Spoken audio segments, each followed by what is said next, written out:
सरोज स्मृति। देखा विवाह आमूल नवल, तुझ पर शुभ पड़ा कलश का जल। देखती मुझे तू हंसी मंद, होठों में बिजली फंसी स्पंद। उर में भर झूली छवि सुंदर, प्रिय की अशब्द श्रृंगार मुखर। तू खुली एक उच्छ्वास संग, विश्वास स्तब्ध बंध अंग अंग। नतनयनों से आलोक उतर, कापा अधरों पर थर थर थर।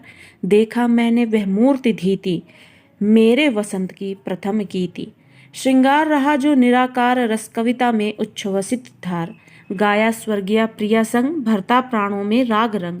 रति रूप प्राप्त कर रहा वही, आकाश बदल कर बना मही। हो गया ब्याह आत्मीय स्वजन, कोई थे नहीं ना आमंत्रण था भेजा गया। विवाह राग भर रहा न घर, निशि दिवस जाग। प्रिय मौन एक संगीत भरा, नवजीवन के स्वर पर उतरा। कविता का नाम है सरोज स्मृति और कवि हैं निराला जी।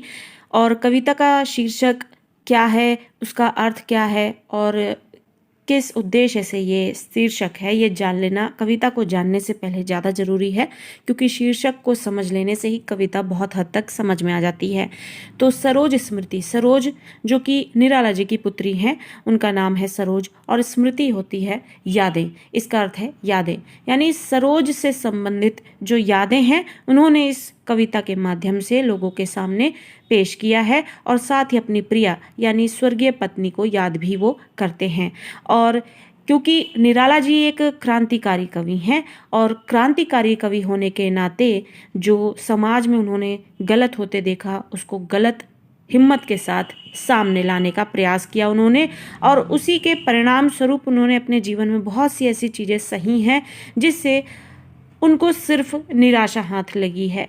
और पत्नी के स्वर्गवास के बाद घर में, परिवार में एक के बाद एक स्वर्गवास होने के बाद, और बाद में पुत्री के भी मृत्यु हो जाने से, इन घटनाओं ने निराला जी को अंतर्मन से ऐसा झकझोरा कि उनको जीवन जीने लायक अब कोई उद्देश्य नज़र नहीं आता था।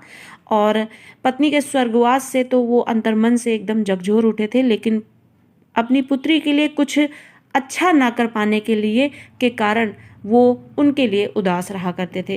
तो यही सब भाव जो है उन्होंने अपनी इस कविता में एक शोक गीत के माध्यम से पेश किया गया है। और ये कविता जो है एकमात्र अंश है उस कविता से लेकर आपके पाठ्यक्रम में जोड़ा गया है, अन्यथा यह बहुत एक लंबी कविता है। और हिंदी साहित्य का सबसे पहला शोक गीत, शोक यानी अपने दुख को जताने वाला एक गीत रहा है।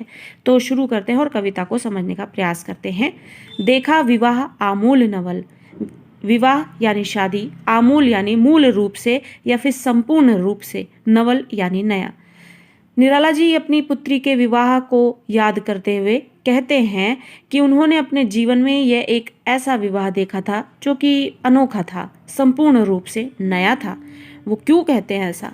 वो इसलिए कह रहे हैं क्योंकि वो समाज के रूढ़िवादिता से अलग अपने आप को ले चलते हैं, और समाज में जात पात का भेदभाव जिस तरीके से रखा जाता है, लोग अपनी ही जाति में विवाह करना पसंद करते हैं, उससे इतर उन्होंने अपनी पुत्री का विवाह एक निचली जाति के व्यक्ति से किया, अच्छा इंसान देखते हुए, जो कि समाज को स्वीकार्य नहीं था। इसलिए शादी विवाह में ना तो रिश्तेदारों का आना हुआ, ना पंडित आए मंत्रों के उच्चारण के साथ विवाह कराने के लिए, ना घर में मेहमानों की भीड़ लगी, और ना ही विवाह गीत गाए गए। इसी के लिए संपूर्ण रूप से नया विवाह था, पूरी तरीके से एक नया विवाह, नए तरीके का विवाह था। और इसमें नयापन एक और ये था कि पुत्री के विवाह में माँ की बहुत बड़ी भूमिका होती है, लेकिन माँ का स्वर्गवास हो जाने के कारण पुत्री के विवाह में माँ के हिस्से की भी जो भूमिका है वो पिता निराला जी ने स्वयं निभाई थी। तो ये इस लहजे से भी एक नया रूप लिए हुए था पुत्री सरोज का विवाह। तो कवि कहते हैं, देखा विवाह आमूल नवल, मैंने ये विवाह पूरी तरीके से नए तरीके से होते हुए देखा है। तुझ पर शुभ पड़ा कलश का जल, दुल्हन को शुभ कलश के जल से जब स्नान कराया जाता है तो वो नियम भी जो है माँ द्वारा निभाया जाता है, और माँ के ना होने की वजह से पिता ने यह कर्तव्य पूरा किया। तो तुझ पर शुभ पड़ा कलश का जल। देखती मुझे तू हंसी मंद, और विवाह होने से और आंतरिक खुशी होने से तू मुझे देखती थी मंद हंसी के साथ। होठों में बिजली फंसी स्पंद, और से शर्माने की वजह से तुम्हारी वो हंसी का जो स्पंदन है वो छुप जाता, और वो मुस्कुराहट के रूप में, हल्की सी मुस्कुराहट के रूप में, उस जैसे बिजली की एक चमक होती है वैसे ही व्यक्ति का मन जब खुश होता है तो उसकी हंसी और उसकी चमक जो है मुख पर साफ दिखाई देती है। वैसे ही पुत्री सरोज के मुख पर वो हंसी लेकिन शर्म की वजह से मंद पड़ गई, और वो सिर्फ एक मुस्कुराहट बनकर रह जाती है, और शर्म की वजह से और आंतरिक रूप से खुशी होने की वजह से, अपने प्रिय को याद करने की वजह से वो बिजली की चमक दिख तो रही थी लेकिन उसका स्पंदन जो है, स्पंदन यानी उसका विस्तारित रूप कम दिख रहा था। उर में भर झूली छवि सुंदर, उर में हृदय में, झूली यानी कि घूमना, झूलना, छवि मतलब छवि यानी किसी की भी इमेज, सुंदर यानी पुत्री सरोज जो है अपने प्रिय को याद करते हुए उसकी छवि को, सुंदर छवि को अपने मन में, अपने हृदय में भरकर रखे हुए, उसको याद करते हुए अंतर मन से खुश दिख रही थी, और उसकी चमक उनके मुख पर दिख रही थी। और अपने प्रिय को याद करते हुए वो जो खुशी है उनके चेहरे पे अशब्द थी, और वो श्रृंगार में अपनी चमक लाकर मुखर हो रही थी। मुखर होना यानी व्यक्त करना, यानी उसको बिना बोले बताना। व्यक्ति खुश है तो श्रृंगार भी जो है और निखर कर आता है, नहीं है खुश तो श्रृंगार भी जो है वो सिर्फ एक श्रृंगार की ही तरह दिखता है। लेकिन सरोज खुश थीं, अपने प्रिय को याद कर रही थी, अपने हृदय में उनकी छवि को याद करके उनके अंतर्मन में जो खुशी थी उनके मुख पर, उनके श्रृंगार से मुखर हो रही थी, और वो अशब्द थी। अशब्द यानी कोई होता है जो अपनी खुशी को अपने शब्दों से बयां करता है, बोलता है, बताता है, जाहिर करता है। लेकिन सरोज, पुत्री सरोज की जो खुशी है वो उनका श्रृंगार उसे मुखर कर रहा था, व्यक्त कर रहा था, और वो शब्दबद्ध नहीं थे, यानी उन्होंने उसे ये बोलकर नहीं बताया था लेकिन वो उनके मुख पर दिख रहा था। तू खुली एक उच्छ्वास संग, तू खुली, खुली मतलब खुलना, खुलना मतलब यहाँ पर एक छोटी सी कली के समान बच्ची को जब एक फूल के समान खिलते हुए देखा यानी बढ़ते हुए देखा, तो कवि उसको कह रहे हैं गहरी सांस की तरह उसको बड़े होते हुए उन्होंने देखा। जिस तरीके से एक गहरी सांस लेने पर वो धीरे धीरे हमारे अंतर में फैलती है और हमें जीवन देती है, वैसे ही जो पुत्री सरोज थी वो धीरे धीरे एक छोटी सी बालिका होने से लेकर आज इतनी बड़ी हो गई कि उनका विवाह हो रहा है, जो उनका जीवन थी निराला जी का। तो कवि कहते हैं कि तू खुली यानी तू बड़ी हुई एक उच्छ्वास संग, और मेरी सांसों के साथ तुम बड़ी होती चली गई, और यह विश्वास मुझे स्तब्ध कर गया, हैरान कर गया कि मेरी बच्ची कब इतनी बड़ी हो गई। और ये तुम्हारा बड़ा होना, तुम्हारा खुलना, एक कली का फूल बन जाना तुम्हारे अंग अंग में दिख रहा था। नत नयनों से आलोक उतर, नत झुके हुए, नयनों आंखों से, आलोक चमक उतर, यानी कि तुम्हारी आंखों में झुकी हुई पलकों में, झुकी हुई पलकें क्यों? शर्म से पुत्री सरोज की आंखें जो हैं झुकी हुई थी, लेकिन उसमें से वो आलोक यानी वो चमक उतरते हुए दिख रही थी। चमक यानी कि वो खुशी आंखों में दिख रही थी कि पुत्री सरोज जो है अपने विवाह से खुश हैं। कांपा अधरों पर थर थर, और शर्म होने की वजह से वो मुखर नहीं हो पा रहा था और उनके अधरों पर थर थर कांप रहा था, यानी वो उसे शब्दबद्ध नहीं कर पा रही थी अपने मुख से, अपने शब्दों से, बल्कि वो उनकी आंखों की चमक से उतरता हुआ दिखता था, और कांपते हुए अधरों से पता लगता था, उनकी खुशी का अंदाज़ा लगता था कि वो कितनी खुश हैं। देखा मैंने वह मूर्ति धीती, मेरे वसंत की प्रथम गीती। कवि कहते हैं कि मैंने उस मूर्ति को, मूर्ति यानी अपनी बेटी सरोज को बोल रहे हैं यहाँ पर, कि मैंने उस मूर्ति को आज देखा अपनी वसंत की प्रथम गीति यानी गीत की तरह। यानी जिस तरीके से कवि निराला ने अपने वसंत का प्रथम गीत अपनी पत्नी के साथ जब लिखा था, तो जितने खुशी उनको उस वक्त हुई थी, उतनी ही खुशी आज अपनी पुत्री को देखकर हो रहा है। वहीं इसका दूसरा अर्थ है, देखा मैंने वह मूर्ति धी थी, यानी आज वो अपनी पुत्री में अपनी स्वर्गीय पत्नी की मूर्ति को देखते हैं, यानी उसकी छवि आज उन्हें अपनी पत्नी की छवि अपनी पुत्री में नजर आती है। और कहते हैं साथ ही उनको उनका प्रथम वसंत का वो गीत याद आता है जो उन्होंने अपनी स्वर्गीय पत्नी के साथ लिखा था और गाया था। श्रृंगार रहा जो निराकार। अब कवि कहते हैं कि सारी जिंदगी मैंने अपनी रचनाओं में जिस श्रृंगार का वर्णन किया था, जो जिसको सामने मूर्तिबद्ध कर पाना मुश्किल था, वो आज श्रृंगार मैंने अपनी पुत्री में देखा, यानी वो निराकार था। ऐसा श्रृंगार, ऐसे श्रृंगार का वर्णन जो मैं अपनी कविताओं में करता था, जिसको आकार दे पाना मुश्किल था, और मैं यही समझता था कि वो निराकार है। वो वर्णन जो मैंने प्रस्तुत किया है अपनी कविताओं में श्रृंगार का, वो निराकार होता है, उसको कहीं देखा नहीं जा सकता। लेकिन वो श्रृंगार आज मैंने अपनी पुत्री में दिखा। श्रृंगार रहा जो निराकार। श्रृंगार यानी जो हमेशा से निराकार रहा, जो बिना आकार के रहा, यानी उनकी कविताओं में सिर्फ लिखित रूप में ही मिलता रहा।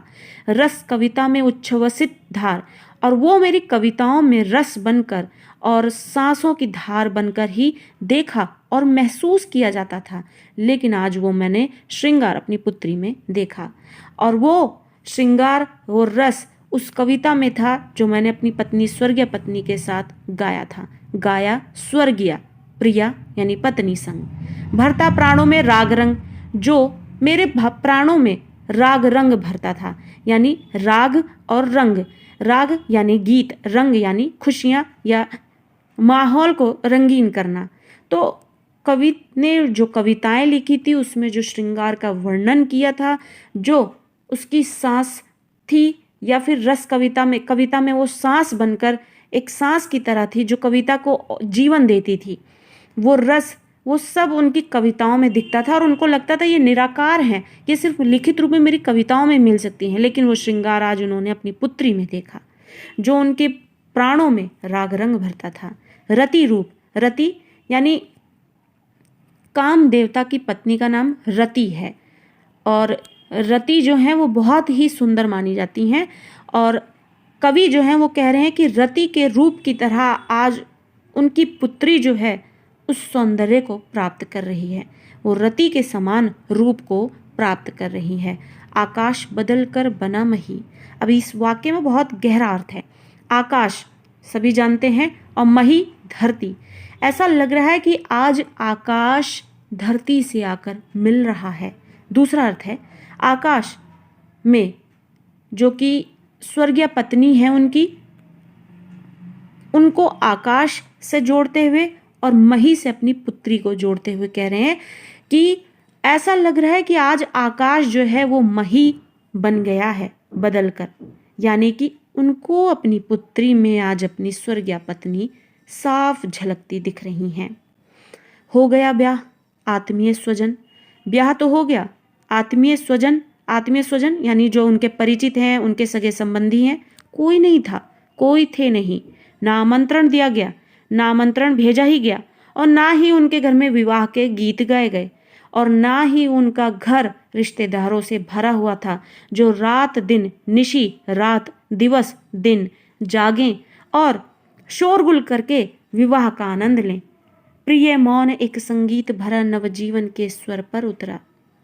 प्रिय मौन एक संगीत भरा लेकिन इतना सब कुछ होने के बावजूद भी, क्या होने के बावजूद भी, प्रिय पुत्री का विवाह था। पुत्री बहुत खुश थी, नियम से परे, समाज के नियमों से परे उन्होंने चलकर अपनी पुत्री का विवाह किया, लेकिन वो फिर भी खुश थे। घर में विवाह गीत नहीं गाया गया, मेहमान नहीं थे, लेकिन फिर भी उस मौन में भी एक संगीत भरा था, उस शांति में भी एक संगीत है। दोनों विरोधाभास शब्द हैं, मौन शांति, संगीत जो कि माहौल को कितना आनंद देने वाला बना देता है संगीत।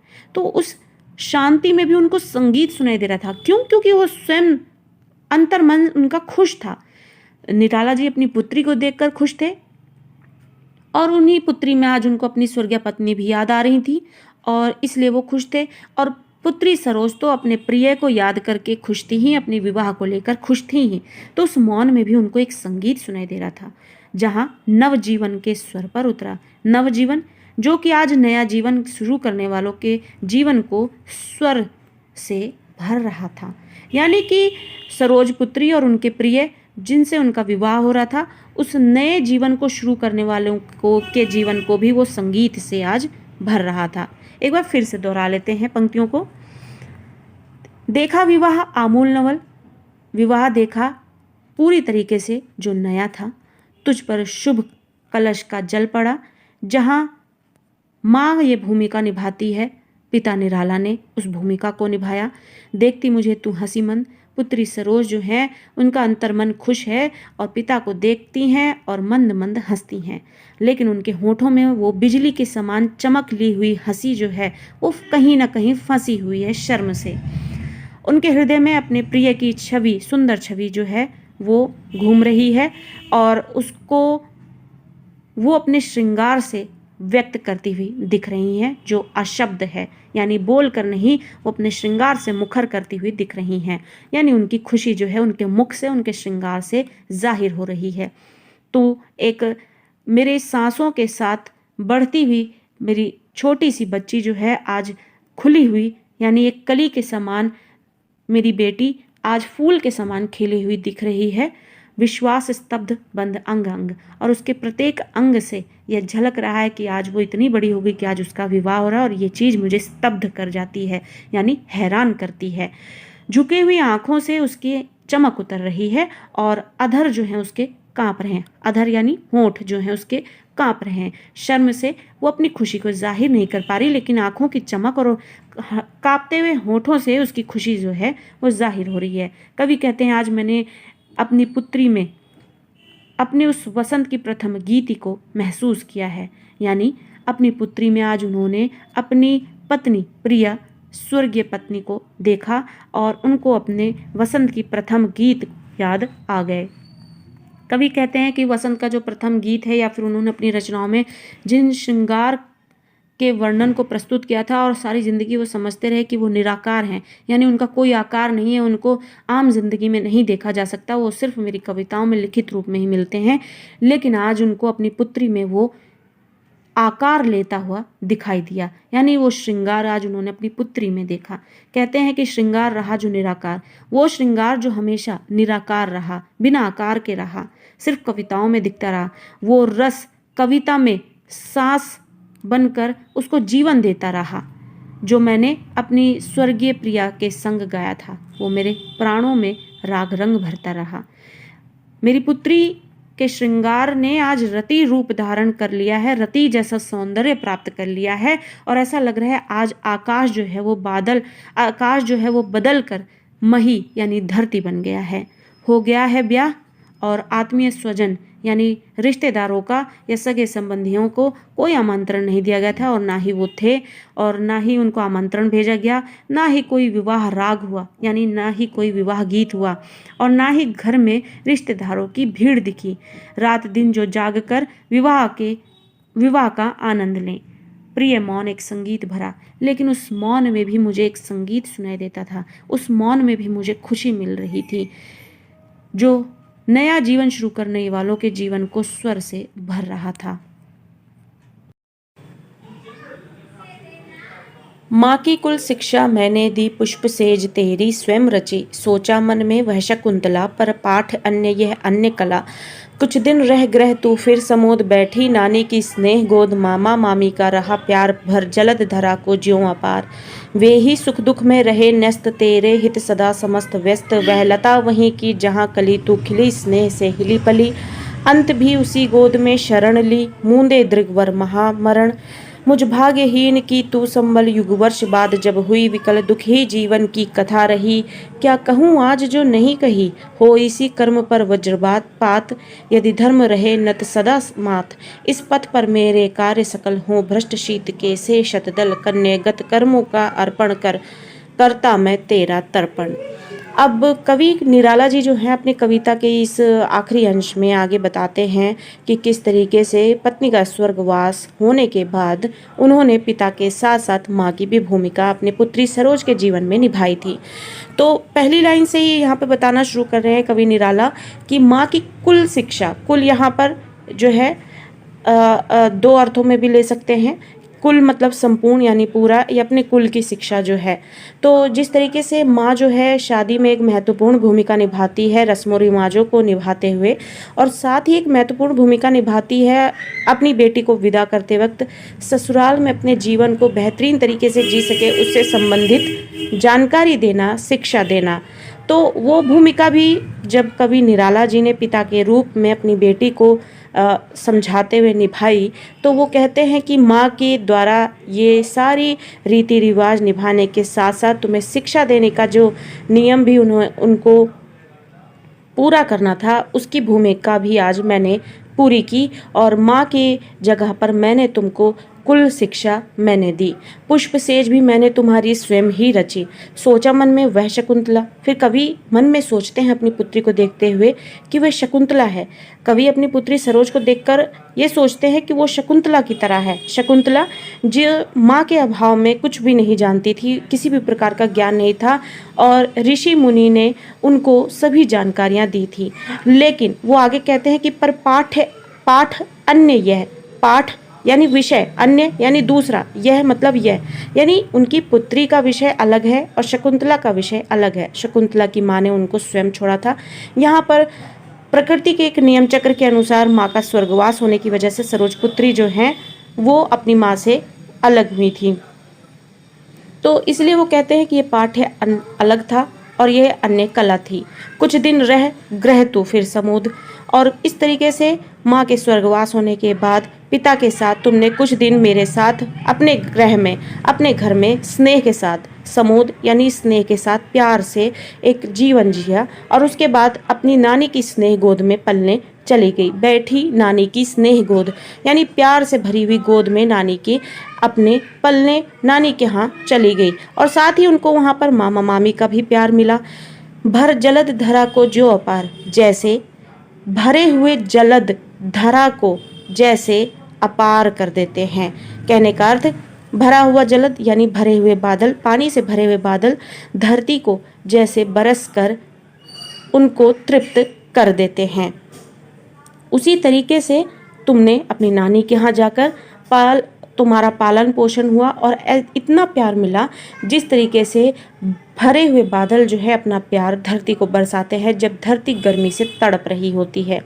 वे ही सुख दुख में रहे न्यस्त, और सदैव वो ही तुम्हारे सुख दुख में हमेशा निहित रहे, शामिल रहे। न्यस्त मतलब निहित रहना, शामिल रहना।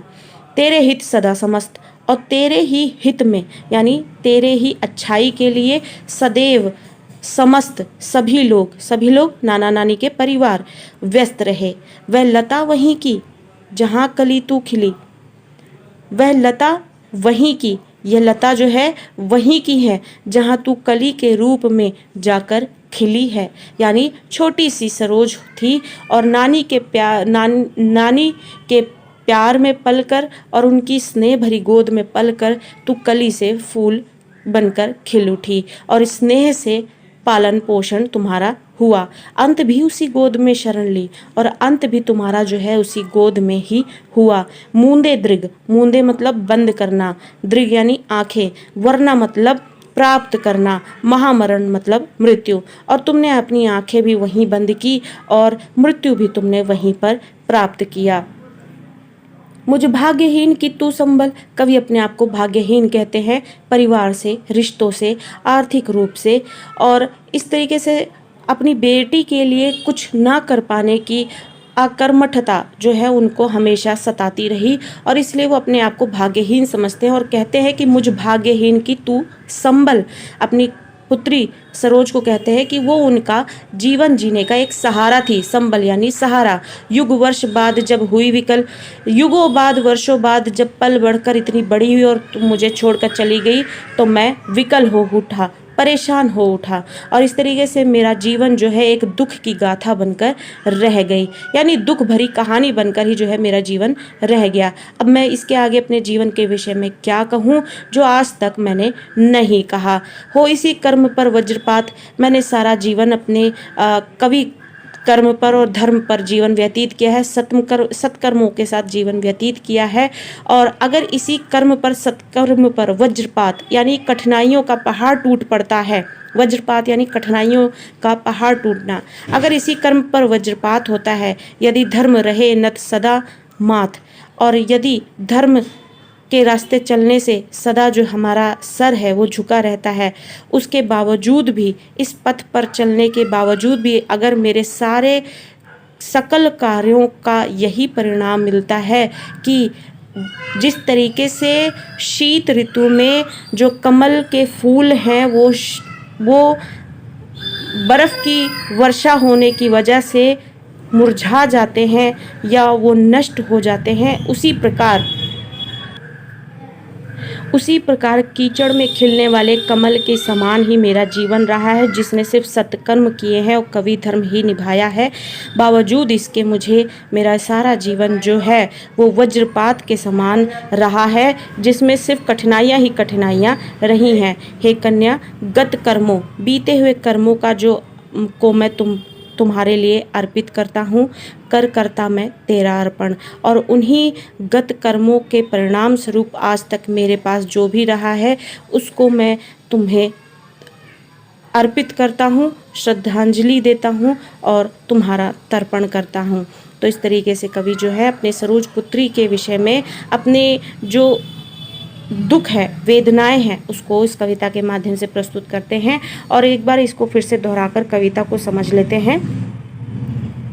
कवि कहते हैं कि माँ की कुल शिक्षा मैंने दी। आगे कवि ये बोलते हैं कि कवि निराला जो हैं उन्होंने अपने जीवन में परेशानियां तो बहुत सही हैं, लेकिन अपनी पुत्री सरोज के लिए जो बन पड़ा उन्होंने वो सब कुछ किया।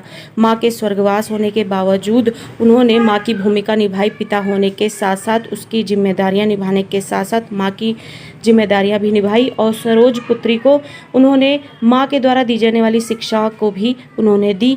शादी विवाह के समय अपने ससुराल में अपने नए जीवन की शुरुआत करने से संबंधित जो शिक्षा उन्हें माँ से मिलनी चाहिए थी उन्होंने उनको दी।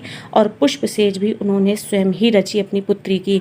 सोचा मन में कि वह शकुंतला है, लेकिन फिर वो सोचते हैं कि पर पाठ है अन्य ये, शकुंतला की माँ ने उनको स्वयं त्याग दिया था, लेकिन यहाँ प्राकृतिक चक्र के अनुसार मृत्यु को प्राप्त होने की वजह से पुत्री सरोज जो है अपनी माँ से अलग हुई थी। इसी के लिए यहाँ पर ये कला जो सीखने का कारण है वो भी अलग है।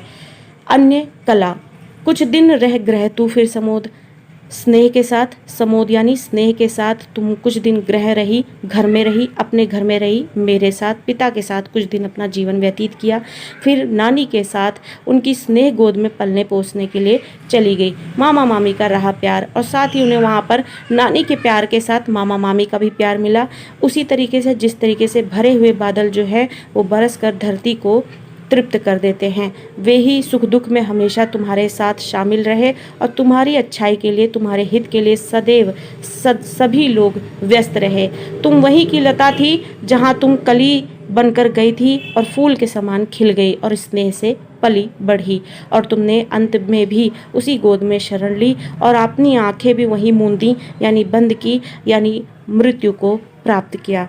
और मुझ भाग्यहीन पिता की संबल बन के तुम इस जीवन में रही। और युग वर्षों बाद जब तुमसे बिछड़न हुआ तो मैं विकल हो उठा, परेशान हो उठा, क्योंकि तुम ही एकमात्र मेरा सहारा थी जीवन जीने का। और सहारा छिनने के बाद मैं बेसहारा महसूस होकर विकल हो गया, इसलिए मेरा सारा जीवन जो है वो दुख की गाथा बनकर रह गया। अब मैं आगे इसके क्या कहूँ जो आज तक मैं नहीं बता पाया। और इस तरीके से मेरे कर्मों के परिणाम स्वरूप जो परिणाम मैंने सहे वो वज्र के समान मेरे ऊपर आ गिर पड़े, यानी पहाड़ के समान मुसीबतें मेरे जीवन में सदैव कायम रहीं। और यदि धर्म पर चलना और सदैव मस्तक को झुका के रखना, नत सदा माथ, नत यानी झुका, सदा सदैव, माथ यानी माथा, यानी हम्बल होना जिसे हम आजकल के ज़माने में बोलते हैं, इतना साधारण व्यक्ति होना और धर्म कर्म के राह पर चलना, सत्य कर्म करना और सीधा साधा जिसे कह सकते हैं ईमानदार रहना। अगर व्यक्ति इसी धर्म पर चलता है और उसके बावजूद भी वज्रपात होते हैं उसके जीवन में, परिणाम स्वरूप उसी तरीके से जिस तरीके से शीत ऋतु में कीचड़ में खिलने वाला कमल का फूल, कोमल सा वो फूल जिस पर शीतपात होता है, यानी बर्फबारी की वजह से वो मुरझा जाते हैं, दब जाते हैं उनके नीचे। उसी तरीके से परेशानियों और कठिनाइयों के कारण मैं भी अपने जीवन में हमेशा दबा सा रहा और अपने जीवन में हमेशा दुख में ही डूबा रहा। हे कन्या, अपनी पुत्री को संबोधित करते हुए कवि कहते हैं कि हे कन्या, मेरे गत कर्मों से मुझे आज तक जो भी प्राप्त हुआ है वो मैं तुम्हें अर्पित करता हूँ और इस तरीके से मैं तुम्हारा तर्पण करता हूँ, तुम्हें श्रद्धांजलि देता हूँ।